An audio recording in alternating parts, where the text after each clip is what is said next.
Hello friends, आपलं सर्वांचं माझ्या चॅनलमध्ये स्वागत आहे. आज आपण पाहणार आहोत रथसप्तमीच्या 2 रांगोळ्या. तर एक रथाची बघणार आहोत आणि एक प्रसादाची. तर व्हिडिओ पूर्ण बघा. आवडला तर एक लाईक करा, शेअर करा, सबस्क्राईब करा. आणि आता रथसप्तमी जवळच आहे, तर नक्की ट्राय करा. तर इथे कमळाचं फूल काढलेलं आहे आणि खाली आता इथे आपल्याला रथाला जे 2 चाकं म्हणू शकता किंवा व्हील म्हणू शकता. तर इथे थोडासा असा प्रयत्न केलेला आहे, कारण सण म्हटलं म्हणजे रांगोळीतूनही आपण सण व्यक्त करू शकतो किंवा कुठला सण आहे.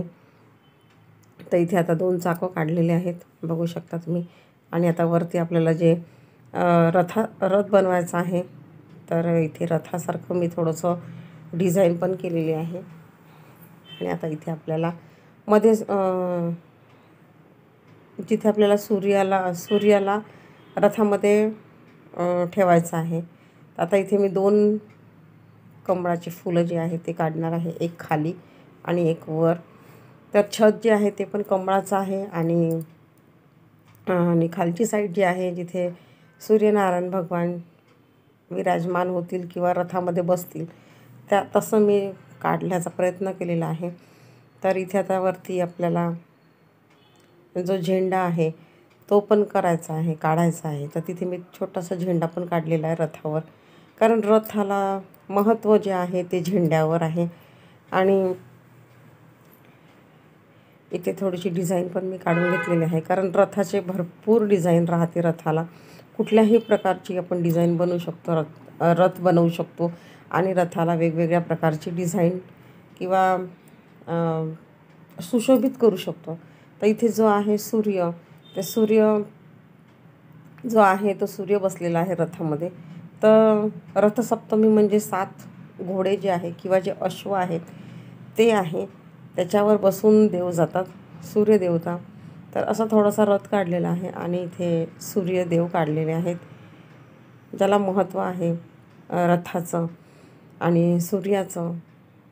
तर इथे छोटासा प्रयत्न केलेला आहे. कशी वाटली तुम्हाला रांगोळी नक्की सांगा. आणि सगळ्यांना रथसप्तमीच्या खूप खूप शुभेच्छा. तर इथे आता थोडीशी रांगोळी जी आहे कलर तर ती ठेवलेली आहे किंवा टाकलेली आहे. तर अशा प्रकारे रथ तयार झालेला आहे. आणि दुसरी जी रांगोळी आहे ती आहे प्रसाद, जिथे आपण संक्रांतीला सुगड्याचं जे पूजन करतो आणि जे सुगडं आपण देवाजवळ ठेवतो, त्या देवाजवळच्या सुगड्यामध्ये आपल्याला प्रसाद तयार करायचा आहे. आणि तो पण प्रसाद दूध, तांदूळ, साखर आणि काही ड्रायफ्रूट्स.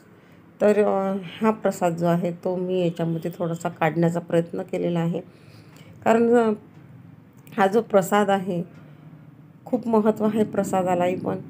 आणि या प्रसाद जेव्हा आपण बनवतो तो आहे सूर्याची किरणं त्याच्यामध्ये पडली पाहिजे.